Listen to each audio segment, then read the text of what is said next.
Good morning friends. આજે આપણે chapter 2 સંબંધ અને વિધેયોમાં સંબંધના પ્રકાર જોવાના છીએ. તો સંબંધને ઇંગ્લિશમાં રિલેશન કહેવાશે. એના 3 પ્રકાર છે. પહેલો પ્રકાર છે રિક્ત એટલે ખાલી, ઇંગ્લિશમાં કહેવાશે વોઇડ. બરાબર? તો રિક્ત સંબંધ. બીજું સાર્વત્રિક સંબંધ એટલે યુનિવર્સલ રિલેશન. ત્રીજું તદે એટલે આઇડેન્ટિટી રિલેશન. બરાબર છે? ઓકે. તો હવે આ 3 જે સંબંધ છે એને વ્યાખ્યા આપું છું અને ઉદાહરણથી એને સમજીશું. ઓકે. તો પહેલો સંબંધ રિક્ત સંબંધ, ખાલી સંબંધ એટલે કે વોઇડ રિલેશન. જો a, b not equal to 5, આ ખાસ કાળજી રાખજો કે a અને b પોતે રિક્ત નથી એટલે કે અરિક્ત છે, તો a થી b નો સંબંધ ra 5 હોય તો 5 ને રિક્ત સંબંધ કહે છે. ઓકે. તો નીચે એક એક્ઝામ્પલ લખેલું છે. એક્ઝામ્પલ વાંચીએ તો શું છે? Capital A is equal to છગડીયા કૌંસમાં 5,7,9 છે અને capital B is equal to છગડીયા કૌંસમાં 1,3 છે. સંબંધ શું આપેલો છે? S ઇઝ ઇક્વલ ટુ છગડીયા કૌંસમાં ક્રમયુક્ત જોડમાં A, B કે જ્યાં A belongs to capital A, B belongs to capital B, A minus B અયુગ્મ સંખ્યા છે. ચાલો, તો આપણે આગળ દાખલા શીખી ગયા છે. તો આપણે શું કર્યું આગળ? આપણને ખબર જ છે કે આ તમે જો કે કેપિટલ A માં બધી સંખ્યા અયુગ્મ છે, કેપિટલ B માં પણ બધી સંખ્યા અયુગ્મ છે. બરાબર છે? આ તમને અયુગ્મ સંખ્યા આપેલી છે A અને B માં. A અને B માં અયુગ્મ સંખ્યા આપેલ છે. બરાબર? અને A તમારે કેપિટલ A માંથી લેવાનો છે, B તમારે કેપિટલ B માંથી લેવાનો છે. તો તમને ખબર જ છે કે અયુગ્મ સંખ્યા માઈનસ અયુગ્મ સંખ્યા, તો હંમેશા જવાબ શું મળશે આપણને? યુગ્મ સંખ્યા જ મળશે. ઓકે, જોઈએ આપણે. ચાલો, તો 5 minus 1 તો 4, 5 minus 3 તો 2 આવશે, 7 minus 1 6, 7 minus 3 4, 9 minus 1 8 ને 9 minus 3 6. તો આ પ્રત્યેક સંખ્યા કેવી છે? યુગ્મ આવી ગઈ. સમજાય છે? આપણને a minus b શું જોઈએ છે? અયુગ્મ સંખ્યા જોઈએ છે. સમજાય છે? એટલે આ બધી સંખ્યા યુગ્મ. જે અયુગ્મ નથી એમ કહેવાય, જે અયુગ્મ સંખ્યા નથી. જે મીન્સ વોટ? આ તમારો જે જવાબ આવ્યો તે આ બધી તમને યુગ્મ સંખ્યા મળી ગઈ. આપણે તો અયુગ્મ લાવવાની હતી એટલે એક પણ વેલ્યુ a ને b ની મળતી નથી કે જેથી તમારો a minus b અયુગ્મ સંખ્યા થાય. માટે તમને s જે આપેલો છે એને શું કહેવાશે? 5. બરાબર? અને બીજું કે સંબંધને ઇંગ્લિશમાં રિલેશન કહેવાય. એટલે રિલેશન પરથી આપણે એને આર તો લખતા જ હતા ને આગળ જોઈ ગયા કે સંબંધને શબ્દ ગુજરાતી પરથી આપણે એને s પણ લખી શકીએ છીએ. ક્લિયર? તો આ એની એક્સપ્રેશન તમને આપી કે કેવી રીતના 5 આવે છે. હવે તમે પોતે જોઈ શકો, વ્યાખ્યાને ફોલો કરો. તો કેપિટલ A તમને કેવો આવેલો છે? નોટ ઇક્વલ ટુ 5 જ છે. Capital A not equal to 5 છે, capital B not equal to 5 છે, પરંતુ આપણને A થી B નો સંબંધ R, બીજી ભાષામાં એને શું કહી શકાય છે વધારે કેવું હોય તો? A cross B. એ તમને કેવો આપેલો છે? 5. સમજ પડી ગઈ? ઓકે.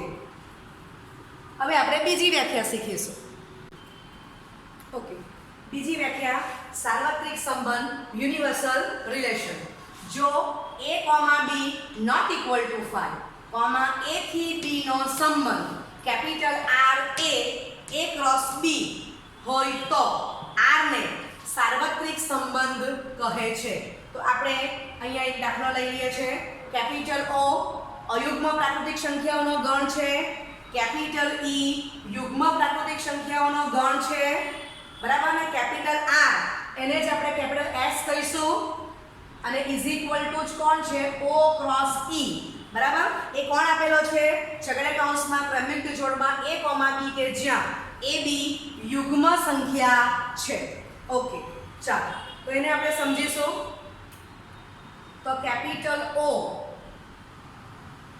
એટલે અયુગ્મ પ્રાકૃતિક સંખ્યાઓનો ગણ કેપિટલ E ઇંગ્લિશમાં શું કહેવાશે અયુગ્મ એટલે ઓડ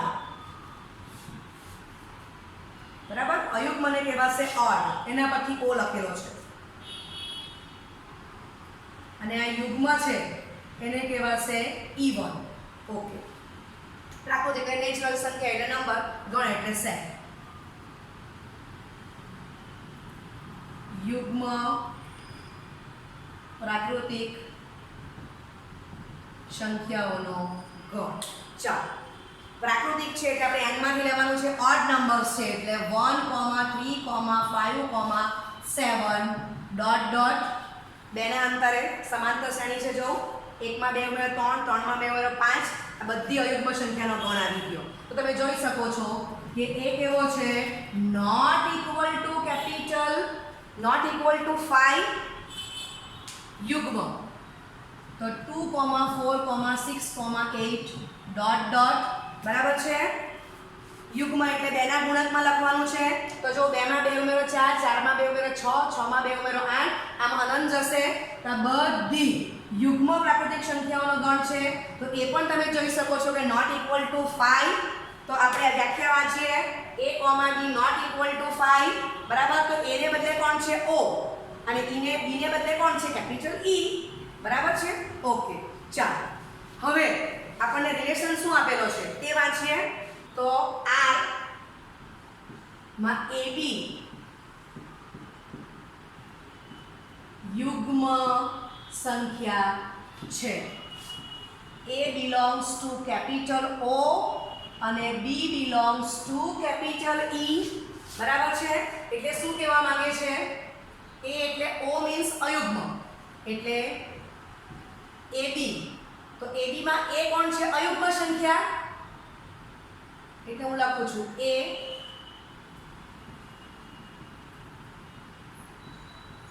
અયુગ્મ સંખ્યા પ્રાકૃતિક તો છે જ અયુગ્મ સંખ્યા ગુણ્યા યુગ્મ સંખ્યા પ્રાકૃતિક તો છે જ ઓકે તો ઇઝ ઇક્વલ ટુ હવે તમે વિચારો કે અયુગ્મ સંખ્યા 1 લે અને યુગ્મ સંખ્યા 2 લે તો 1 ગુણ્યા 2 2 આવશે આ એક જ ફિક્સ રાખો 1 ગુણ્યા 4 તો 4 આવશે 1 ગુણ્યા 6 6 આવશે ચાલો ત્યાર પછી તમે ચેક કરો કે 3 ગુણ્યા 2 તો 6 આવશે 5 ગુણ્યા તમે 4 કરી દો 20 આવશે કોઈ પણ અયુગ્મ સંખ્યા લેવો O માંથી અને કોઈ પણ યુગ્મ સંખ્યા E માંથી લેવો તો એ બેનો ગુણાકાર હંમેશા મને યુગ્મ સંખ્યા જ મળવાનો છે બરાબર છે ક્લિયર માટે AB is equal to